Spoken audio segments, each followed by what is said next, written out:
Lumapit si Sena Moroboshi kay Hinata matapos nitong sabihin na sasali umano ito sa susunod na karera ng MFG. Pagkatapos ay pinuri nito si Hinata dahil sa pagkakapasok umano nito sa Godly 15 bilang isang baguhan. Kasunod yun ay ibinunyag ni Sena na dati palang magkasama sa iisang koponan ang kanilang mga guro, bagay na ikinagulat ni Hinata. Bago umalis, sinabi pa ni Sena kay Hinata na tandaan ang kanyang mukha, dahil hindi na umano siya makapaghintay na makalaban ito sa susunod na karera. Naina si Ogata sa kumpiyansa ni Sena, at sinabing tila wala umano iyong ideya kung gaano kahirap makapasok sa mismong karera ng MFG.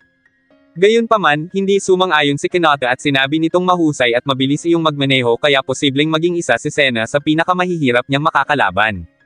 Matapos ang usapan tungkol kay Sena ay bumalik na ang tatlo sa pagtalakay sa sasakyang gagamitin ni Hinata sa kompetisyon. Muling sinubukang kumbansihin ni Ogata ang binata na palitan ang 86 GT ng isang GR Supra, ngunit gaya kanina ay muli itong tinanggihan ni Hinata. Nagtaka si Ogata kung bakit ayaw pa ring pumayag ni Hinata, kaya sinabi nito kay Okayama na kausapin at kumbansihin ang binata. Ngunit sa halip ay sinabi lang nito na ay respeto na lang nila ang opinyon ni Hinata bilang driver, at kung mananatili umano sila sa 86 GT anuman ang mangyari ay magiging isang interesadong hamon iyon para kay Okayama bilang mekaniko. Maya-maya pa, habang inihahatid ni Ogata si Okayama, sinabi nito na sa tuwing pinapanood niya si Hinata mula sa booth ay para siyang nasasakal, dahil kulang umano sa lakas ang sasakyang iyon kaya laging lumalaban si Hinata na para bang may malaking kapansanan. Sinabi ni Okayama na sa tingin niya, si Hinata ay isang pambihirang kaso. Pakiramdam umano nito ay isa iyong tunay na bihasa, at marahil ay maituturing pang alagad ng sining. Ang pagiging matatag at matigas ang ulo ni Hinata ay nagpapaalala umano kay Okayama sa guro niyo na si Takumi Fujiwara, na siya ring nagmaneho ng isang AE-86. Ayon kay Okayama, ang AE-86 ay isa ng lumang sasakyan kahit noon pa man, at hindi rin iyon maituturing na malakas. Ngunit sa masusing pag-setup at pambihirang husay sa pagmamaneho, nalampasan umano ni Fujiwara ang mundo ng street racing nang hindi natatalo kahit minsan. Kasunod yun ay sinabi ni Okayama na desidido na siya na simulan nila ang proyekto ng 86 GT Turbo. Gagawa umano sila ng isang 86 GT na hindi kayang talunin kahit ng Supra. Nang sumunod na araw, sa Spiral Zero ay kasalukuyan ng isinasagawa ang mga pag-upgrade sa GT86. Kasabay yun ay binabanggit ni Ogata na hindi pa rin siya makapaniwala sa naging pwesto ni Hinata sa talaan sa naganap na karera.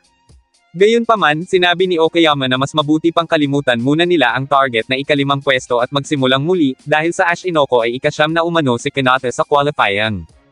Dahil doon ay naitanong ni Ogata kung anong posisyon sa qualifying ang target nila sa susunod na karera. Sinabi ni Okayama na ika-5 pwesto ang kanilang hangarin, bagay na ikinagulat ni Ogata sapagkat napakahirap umano ng target na iyon sa ganoong antas ng kompetisyon. Samantala, sa tahanan ng mga Saionji, pinag-uusapan ni Mayuko at Ren ang hangarin ni Hinata na mahanap ang kanyang ama.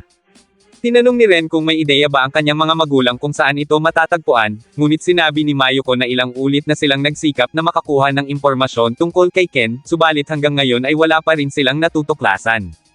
Nagtungo rin umano ang ama ni Ren sa Gunma, kung saan sinasabing dating nanirahan si Ken, upang makausap ang kanilang mga dating kakilala.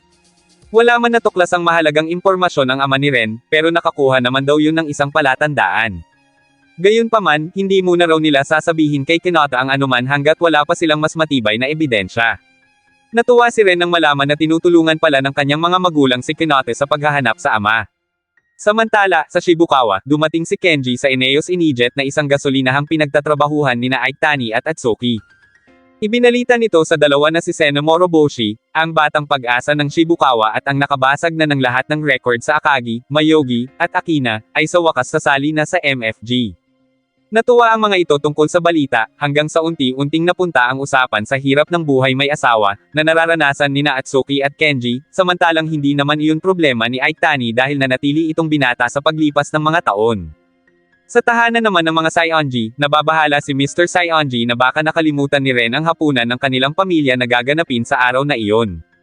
Nang mga oras na iyon kasi ay nag-aral pa ang dalaga para sa exam ng mga ito kasama si Wakana.